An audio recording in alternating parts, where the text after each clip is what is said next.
I want to thank WeWork for facilities, and we want to thank the previous speakers for our event. And what we're going to do is we are running a little bit behind, but we're videotaping this. And what we're doing now is we're going to have the second panel. And the second panel is blockchain and opportunity zones. And that's something that's affecting real estate with the brand new Tax Act that finished up in December of 2017. There's a lot of advantages of using these opportunity zones, and I know a lot of people want to learn about that, how that affects real estate. So what we're going to do now with this panel is we're going to have a moderator whose background is in real estate. And so I'm going to hand it off to William Morales to moderate the panel. William? Thank you, David. Thank you. All right. Well, ladies and gentlemen, thanks for coming. This is a great opportunity for all of us here to meet and to greet each other and network. So before, I want to thank David again for inviting me to be a moderator. So let's get with the panel. First, we have Brian Crane, John Dean Marcunis, and Manny Alejandro. So let's start with you guys. What is an opportunity zone? And if you could explain it in layman's terms. Sure. Hi, everybody. I'm Brian Crane. An opportunity zone or a qualified opportunity zone is a vehicle for deferring capital gains on an appreciated asset of some sort. So if you have an appreciated asset, you liquidate that, you make an investment into another investment via a vehicle of the opportunity zone, and it allows you to take advantage of deferral of your taxes immediately, capital gains taxes that you would have had to pay on it, and then there are two steps that bring it up so that your base rises and you wind up actually having to pay your capital gains tax on a lesser amount. I'm sure you can give us an additional definition there. Thank you, Brian, and thank you, William, and thank you again, David Whiting, for the invitation to speak tonight with this big crowd we have here. I think the rain kept some people out from attending. Again, my name's John Dean Marcunis. I'm a blockchain real estate industry advisor and business development consultant. I am not a techie. I'm not an engineer or a stack developer. I articulate blockchain use to businesses, especially to businesses that are dealing in real estate. And they range from anywhere from, let's say, mortgage companies, land registry, title companies, so on. It's very interesting. Opportunity zones, I've been reading up on it. I'm not an expert, but it involves real estate. And a little while later, we can talk about how blockchain can impact it and really help quite a bit. So I think I understand that the opportunity zones are low-income census tracts, and there's quite a few of them. And I believe it's a federal law, if I'm not mistaken. Yes. And so in New York City, they've got quite a few. I was looking at a map this morning of those census tracts, and they're all over the map, more or less. So you'd be surprised at the low-income census tract areas here. So there's a lot of opportunity in the opportunity zone. Thank you. Laugh from the crowd. Ha ha. Delayed boomerang reaction, right? Hey, I'm Manny Alejandro. I'm an attorney. I focus on blockchain. So thanks for having me. I'm happy to be here with you all. Thank you for the invitation. So I've done some work or started to do some work with regard to opportunity zones in terms of creating some funds to invest in opportunity zones. It's a great idea from my perspective in terms of economic revitalization. So there are statutory areas that are deemed opportunity zones by the federal government. And it's really looked at as a means of economic revitalization of those areas. So firstly identify those areas need investment to stimulate investment through beneficial tax treatment. So essentially, I think there's like 5, 7, and 10-year tax deferral bases to invest in particular types of opportunity zones. It's really interesting. I think there's some questions right now that a lot of people have in terms of how do you actually launch a fund? What are the real benefits? Can you actually have rental properties? Can you sell within those periods? Do you lose the tax bases? So there's stuff that needs to be ironed out. I was doing a fair amount on it, and there was a lot of activity, and then we had the government shutdown. So there are a couple of trade associations, industry associations that were actually pushing to get a lot of the answers to these questions. I think some of them are becoming clearer. Some of the documentation that I've seen actually is real interesting. I mean, I was working on an offering document, and like a good lawyer, I was looking at someone else's document to kind of just, just give me an idea of kind of what it should look like, right? And this document was like 250 pages. I mean, it was tremendous. And and as I'm flipping through it really, a lot of the questions that I had were addressed insofar as that it was treating things both ways. So this offering document was pretty cleverly crafted in terms of waiting to get guidance from the Treasury. They were just moving ahead and saying, we could treat this thing this way or treat it that way.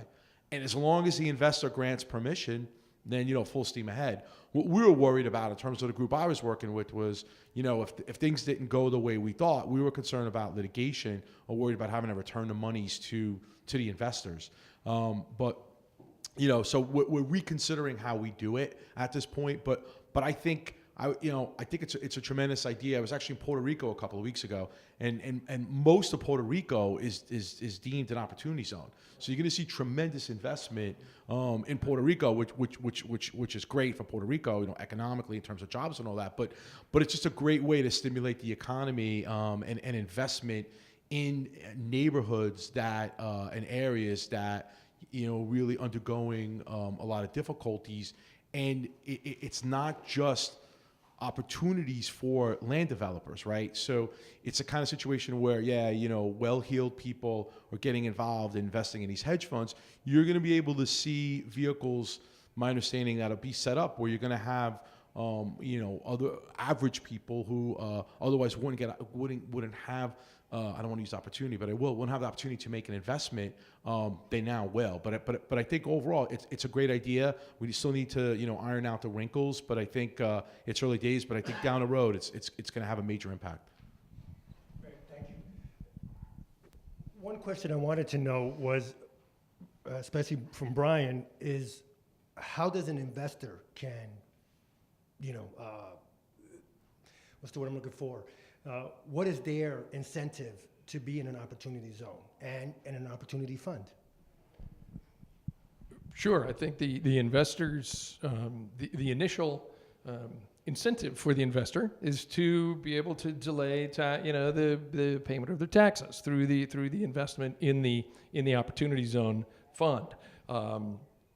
We actually have a fund that's created. It's in the marketplace. We're raising capital for it right now. It's kind of unique in that it's not directly going into real estate or real estate development, whereas most of the opportunity zones that I'm aware of, the opportunity zone funds that I'm aware of, are investing in real estate, and they're investing in multiple different real estate projects within the fund. We have kind of created something that's very unique, that we're using the Opportunity Zone Fund as a vehicle to incent people to make an investment directly into our project, which happens to be a blockchain company. It's a blockchain project that's doing infrastructure work. It's mining cryptocurrencies. We have some very interesting and unique wrinkles. I'm not here to talk about that, but I'm here more to talk, and I'm happy to talk to anybody about that. But this is to talk more about the use of the Opportunity Zone Fund as a vehicle. And so the way we have structured it, it's an SPV, which is a special purpose vehicle, and 100%, in the offering document, 100% of the assets that a person invests into our Opportunity Zone Fund goes directly into the investment that as if you were investing outside of the opportunity zone. There's no fees taken off the top. We don't the dividends that will be paid out from the company, they'll be paid out. 100% of those dividends will be paid out to the investors via the SPV. The real incentive here is to, if you have an appreciated asset, you can put it into the SPV. You can put it in, which is in the investing in an entity that is existing inside of one of these opportunity zones that we've discussed, and as this goes up in, or as time progresses, your cost basis moves up in value. So the effectively at the end of the 10-year holding period, if you, for example, if you put $100,000 to work in this fund, or if you have $100,000 of an appreciated asset, you would normally have to pay your capital gains tax on that. You take that appreciated asset, you put it into an opportunity zone fund. As you're in year 5, in year 7, in year 10, your cost basis graduates so that at the end of that period, you're paying taxes on the equivalent of $85,000 rather than on $100,000. So there's obviously some incentive there. The biggest incentive out of these opportunity zone funds is that the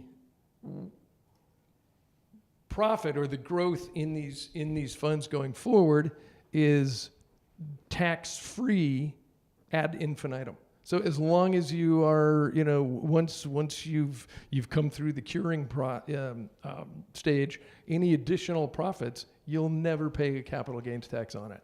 And it is a very strong incentive to get money and to get capital into these areas that need some development.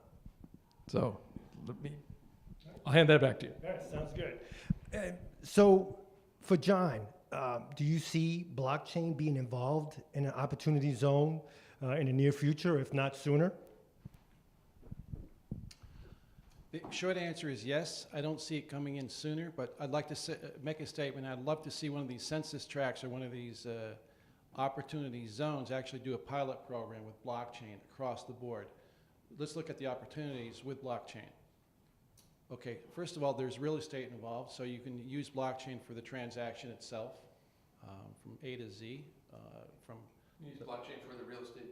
The purchase, Transaction, A to Z, purchase to close, and all the actors in between are on the blockchain. Secondly, are the funds. You can use blockchain to generate the funds and manage the funds, and then take it a step further if you can, and I might ask Brian this, and then do some asset tokenization magic and offer tokens of these funds and trade them or sell them on an exchange. Maybe that could be done. I don't know. Third thing, involvement is, I think, stuff that Manny here really knows all about, and that's the legal side, and there's extra legal documents, I would think, are involved in an opportunity zone.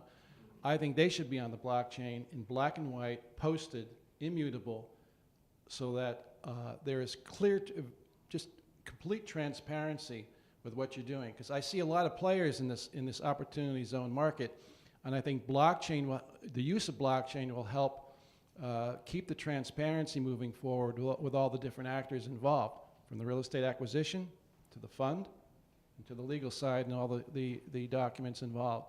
Again, I would love to see, and again, this goes back to government involvement, which David Whiting brought up earlier, and that is perhaps a pilot program where we do an opportunity zone we start it with a blockchain being involved. That's my take on it. Sounds good. I agree with a lot of that. I think in terms of transparency, there's a lot of opportunity there, right? I think the questions that we got into in terms of doing a deep dive in terms of how to actually invest in these, how these created, are really about your tax basis. So essentially taking your capital gains and investing in an opportunity zone fund, and then making sure you hit that statutory period of time. So I think in terms of being able to track all that in an immutable way would be awesome. In addition, I think it would be really interesting, particularly because I don't know what the records are like of a lot of these areas, particularly because they're in undeveloped areas by nature. That's what an opportunity zone is. I'm not quite sure if it's a neighborhood in Baltimore where I don't know what those records look like. And unfortunately, because those neighborhoods were underserved, maybe there's issues with the records there. So, we could probably get everybody bumped up to an even playing field, if you will, through blockchain, which would be great. What I like about really the creation of it is creating a stimulus program. But I think what needs to be done too is we need to really have more advertising to do it, and we could really use, if we use blockchain to do the recordation of the transactions and to see how these actually occur, I think there would be an environment where there would be more investment. I think right now there's just a lot of confusion in the industry about it, even in terms of defining it, in terms of what are the benefits, in terms of can you get a partial benefit? Do you give up the benefit if you're not in it for the whole period of time? So through the blockchain, I'd love to see transparency, and I'd love everybody to somewhat emulate, because there's no secret sauce, there's no secret science to it. If it's going to work, it's going to work right for everyone who's in it. So I'd love to see more transparency in it. I'd like to see the Treasury get more involved in it in terms of FAQs, in terms of more education. So I'd love to see all that happen. Sounds good. Thank you.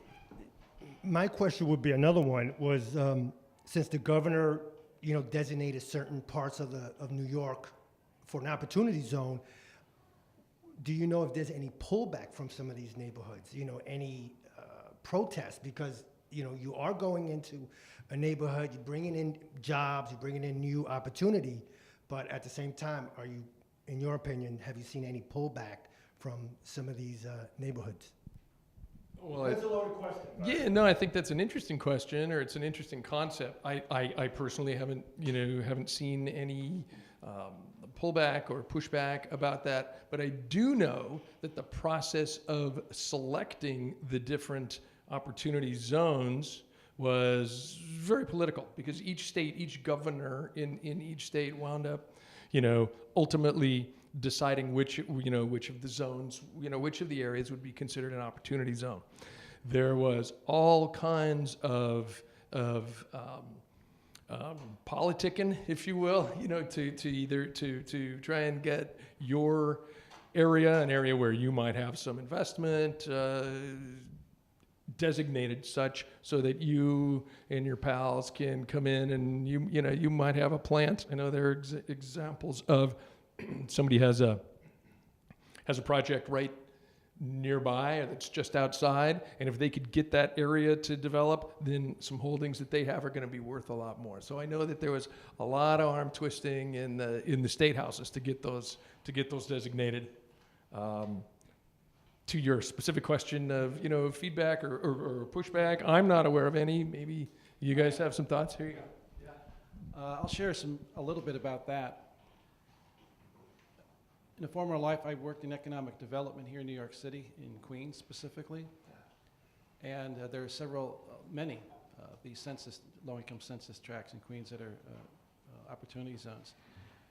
One of the first things that a community does when they hear about investment in their neighborhoods is look at where that investment is going and what are they investing in and building.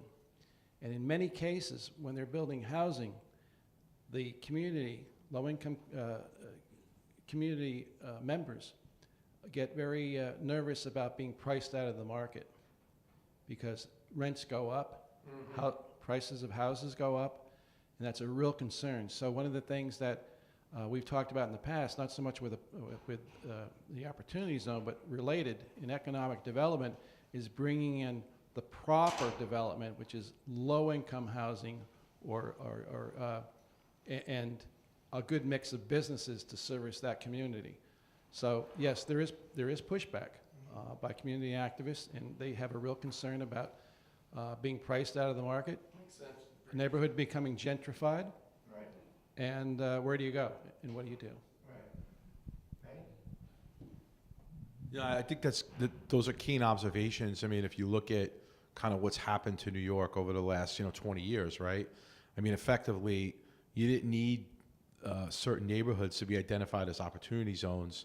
You had developers jump into neighborhoods and gentrify those neighborhoods, put up a coffee shop, charge $5 for a cup of coffee, and somebody gets a really fancy sandwich there too, and spends $15 for lunch, and all of a sudden it becomes a cool neighborhood. And what does it do? Well, the bodega closes down, and the people who live in that neighborhood get squeezed. So that's been going on now for the last 20 years, and it's pretty strong. I mean, if you look at Brooklyn, I grew up in Brooklyn. I mean, the neighborhood I grew up in is completely different than when I grew up there, and that's just because people couldn't invest in the stock market, so they invested in the real estate market, and it was a get-rich-quick scheme, and they put up these high rises, and there you go. So the concern is this another way for rich people who have capital gains that they want to invest in opportunity zone to get even richer? So the project that I'm working with is actually in LA, and it's actually to create affordable housing.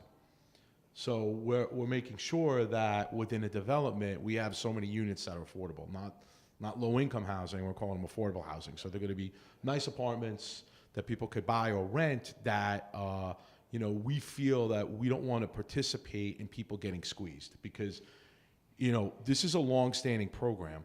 But if there's a change in administrations or whatever, I mean, who knows what's going to happen? So, people are going to invest in this thing for 10 years. Who knows what's going to happen? If this is a land grab and people are squeezed out of neighborhoods, outside of and on top of the gentrification that's occurred already. I mean, think about if you go to like Brooklyn right now in the Bronx. I mean, there's areas of Bronx that are being developed very quickly, right? So, Brooklyn, Queens, look at Long Island City. I mean, the whole Amazon deal fell through because Long Island City's already developed. So the people in Long Island City, like, this is crazy. It's going to make it even more crowded. People didn't know, and it's kind of what you're alluding to, is that people felt like there were backroom deals. They didn't know what was going on. So I think, again, there's a lack of transparency. I don't think there's any backroom dealing going on with the opportunity zones. I think it's people just don't know enough about it yet, and I think people are worried that they'll get squeezed. So I see that there will be a big push to make sure that whatever's done, there's a fair amount of affordable housing units, as opposed to what happens in these high rises. There's a lottery for like 3 apartments, which I'm not sure how that lottery's actually, awarding, or who wins, and I don't know anyone. I know a fair amount of people that won an apartment in a really expensive building, and they pay like, $50,000 for it, although supposedly they exist. Where they have, really low income thresholds to participate in a lottery. You need to make $12,000 a year. So like everybody's out of it that can't participate. So, there you go. But I see a big push.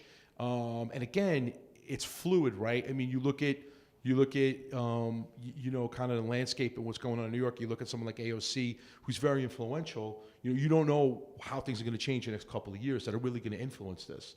What I'm concerned about is the fact that people are making long-term investment in this, and I'm not sure how it's going to play out.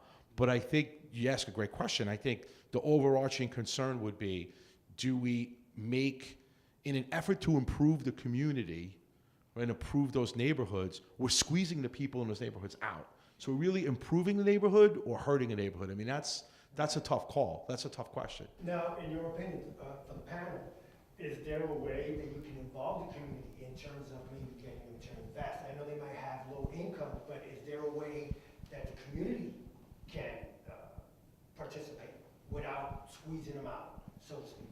Well, let me take a stab at that. This is really important because the community has to be invited to meetings. They need to be involved with the decision-making that's going on with this. And in many cases, in Queens, for example, where I worked, we had economic development agencies. Smaller economic development agencies will create community forums for people to come and voice their opinion and get involved in the decision-making. In some cases, it's called a charrette, where you come in and look at a variety of different projects together in a big hall and figure out, what this is an interesting project, a mixed-use project. Here's a hotel. Here's here's a residential tower, and what is that residential tower all about? What's it going to cost to rent it?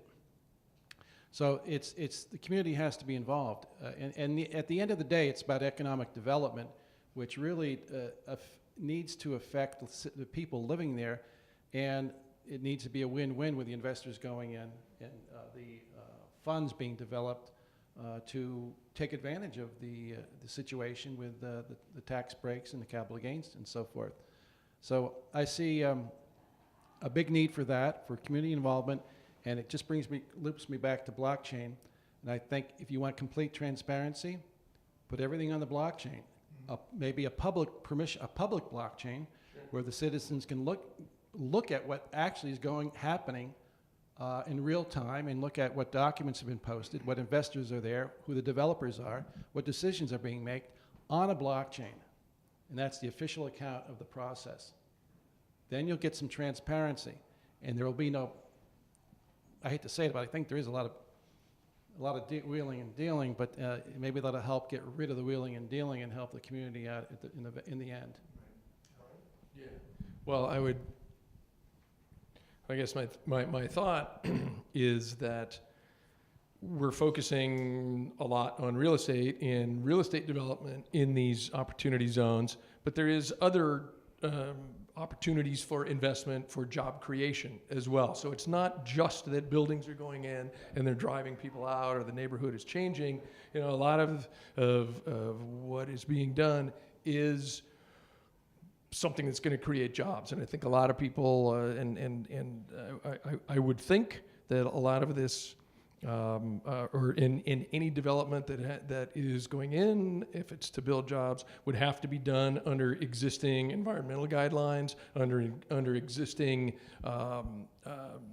development guidelines along that regard. Employing the local workforce. That's right. Yeah. That's right, and that's of course for that. And you know, one of on the early panel, they were talking about getting to know the people and the human factor. I forget the gentleman's name who was doing that, but he was talking about the human factor and what you're passionate about. And even though I come out of the capital markets, I'm really passionate about our environment. And especially our ocean and keeping plastics out of the ocean. So I think it would be very important for anyone, and this is not, I'm bringing it back. It's not a tangent, I'm bringing it back. It would be important for any of the development that goes on in these areas to meet appropriate environmental guidelines in the area. And maybe the blockchain could help us quantify that. No, definitely. And, I wanted to touch on Manny's point, especially if you're going to build these housing and you're going to make it affordable. Now, and this is a question for everyone, what's the guidelines to make it affordable? Is there an income requirement? Is there a credit requirement?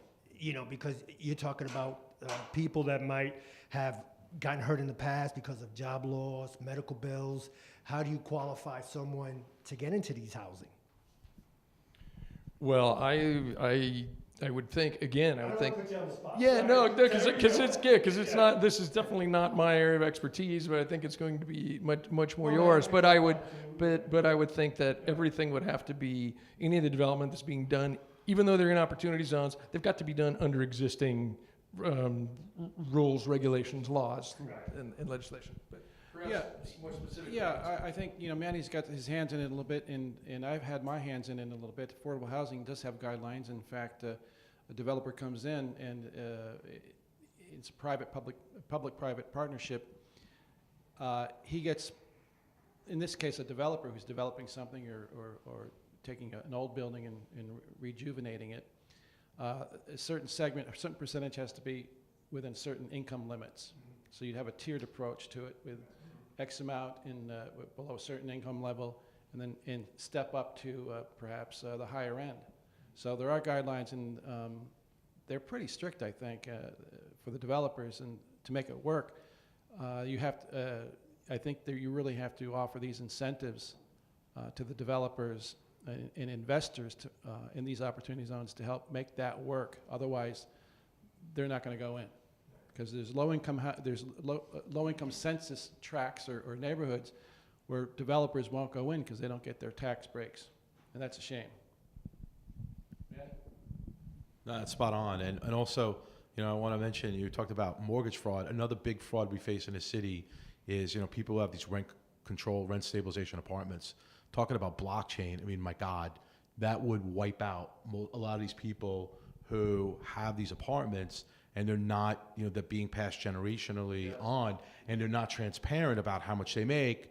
And I used to live in Stuyvesant Town for a period of time, and my rent was, I was a dummy because I moved in there later, and I'm honest, and I'm an honest lawyer, so it's kind of, I don't know, figure out where you're gonna go with that one. But I was paying like 5 times the amount of the guy who lived next to me. And then I see the guy, and I'm like, "Hey, where you going?" He's like, "Oh, I'm going to my house in Hamptons." Oh, really? Have a nice weekend. And he's got the Mercedes SUV downstairs, and he's living in a rent-stabilized apartment. So, we've got to be careful, particularly in these big cities where, let's be honest, there's a lot of corruption. And if you're going to create an enterprise for people to invest in and create tax incentives, great, and then people to participate, we want to make sure that the people who really need to participate.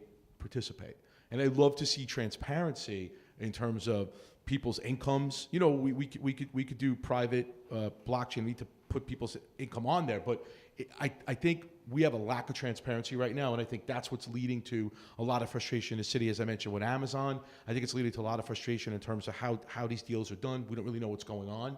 And community boards are being left out. Again, Amazon community board, Long Island City felt like they didn't have a seat at the table.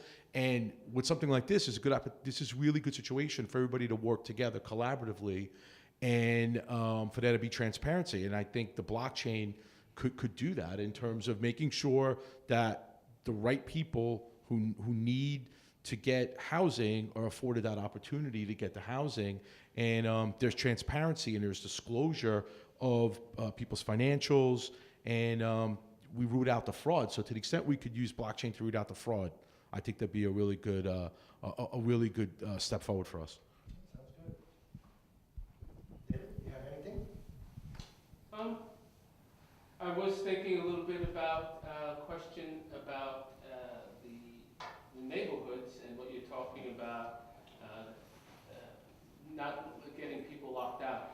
So maybe, Brian, you could talk a little bit about the mechanics of the minimums of who can invest in the funds, how the funds are set up. Some of the funds are set up for accredited investors, and some of them are just for regular retail investors.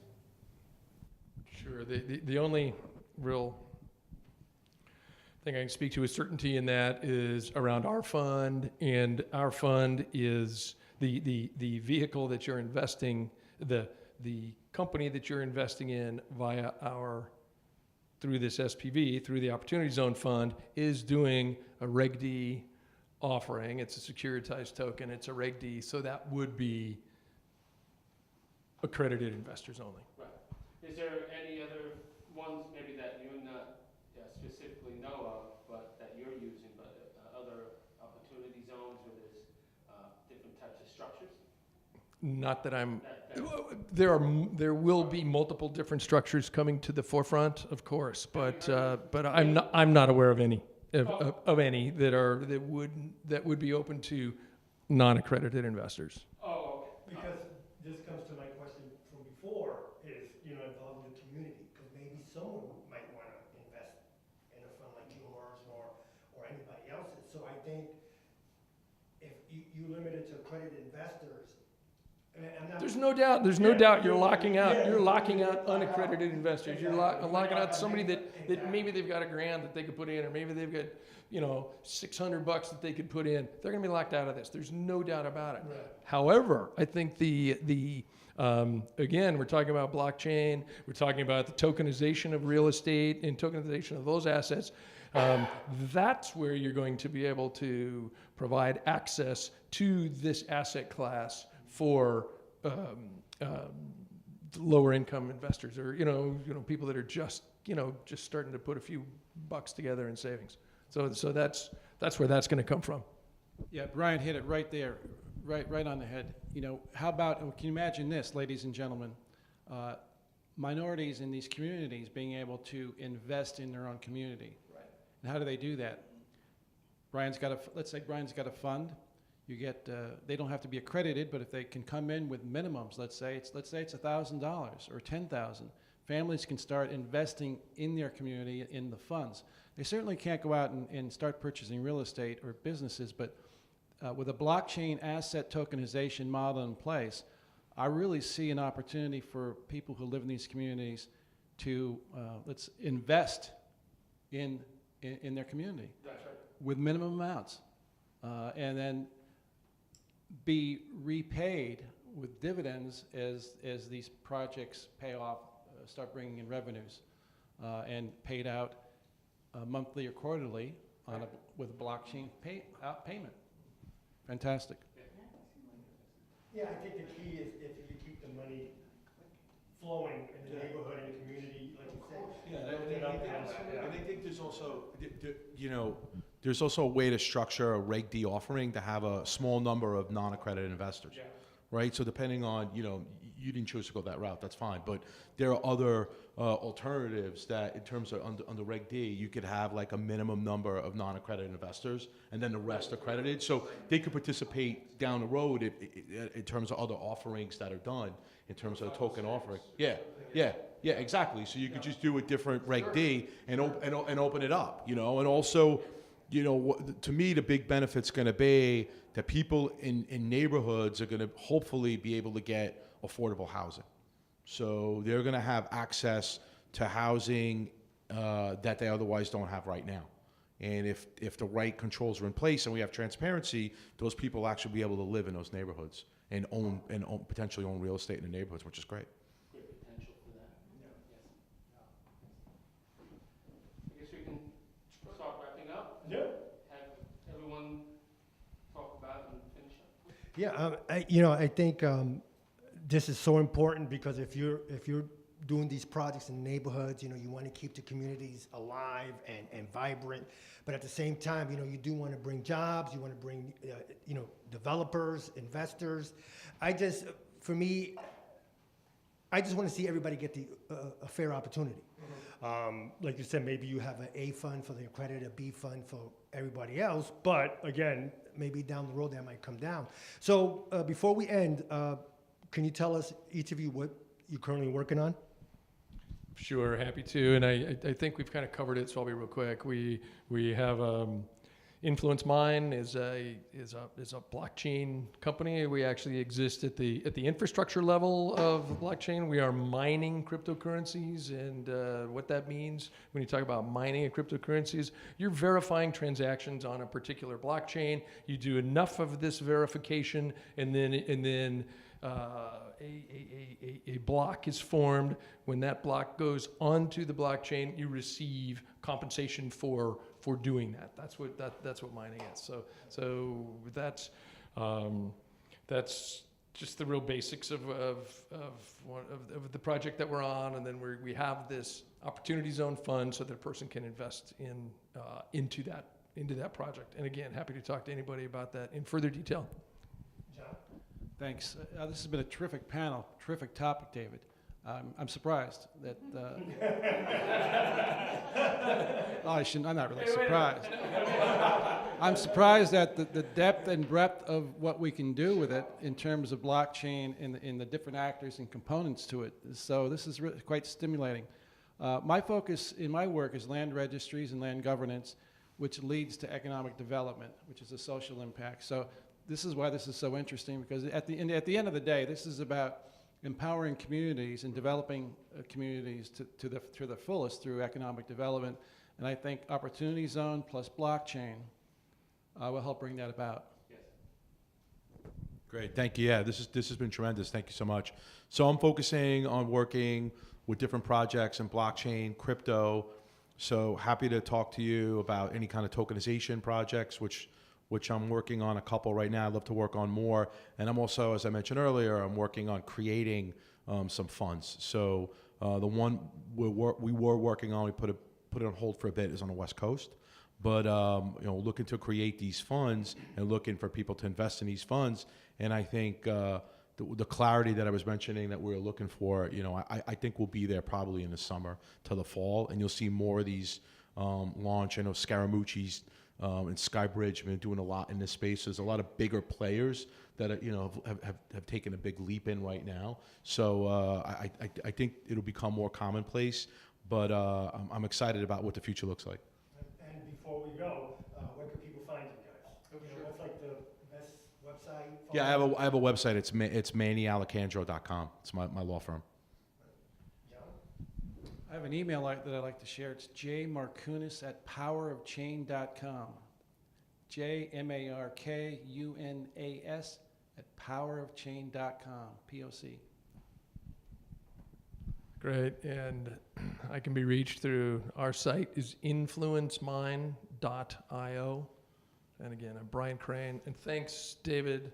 Thanks, William, for this. It's fantastic. Thank you. And Thank you, fellow panelists, thanks very much.